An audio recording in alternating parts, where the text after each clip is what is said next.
xildhibaanada golaha shacabka Soomaaliya ayaa maanta muddo dheer iyo 10 maalmood ugu daray Ra'iisul Wasaare Xamse Cabdi Barre muddada uu ku soo dhisayo xukuumadda cusub. Xamse oo maanta baarlamaanka horkii codsi ku saabsan muddo kordhin ayaa waxaa ka aqbalay 144 xildhibaan waxaana diiday hal xildhibaan.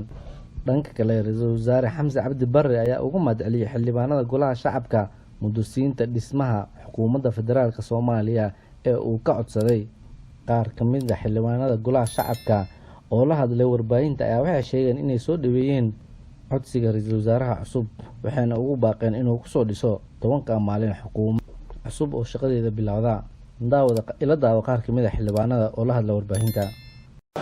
10 cisho waxaan u aragnaa inay macquul tahay maxaa yeelay madaxweynihii wuxuu rabaa nabad iyo wuxuu aslaaxinayaa xiriir toosan marka inuu ra'iisul wasaarihii madaxweynihii iyo taladiisa ugu dambaysa uu sugto oo 10 cisho uu wadiisto macquul baa loo arkay waana ku faraxsanahay waana ka yeelnay.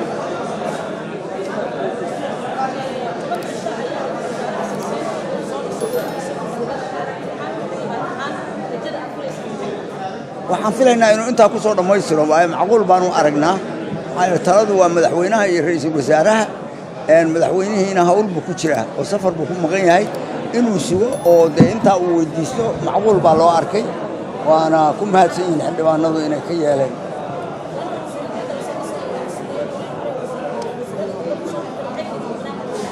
ma taas aniga lama weydiiyo wixii marka la arko baa la ogaan doonaa inay ka fiican yihiin in la mid yihiin.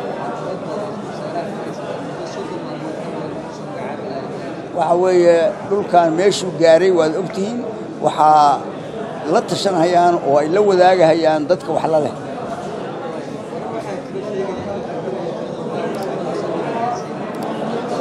annagu taas ragga samaynaya og waxa suuqa yaala ma sheegi karno mana xogogaalna ma halkaan ay daawanaysiin oo wanaag qoyska ala u barteen wararkii ugu dambeeyay fadlan hadaad ku cusubtaa subscribe dheh maalintana ku wacnaato.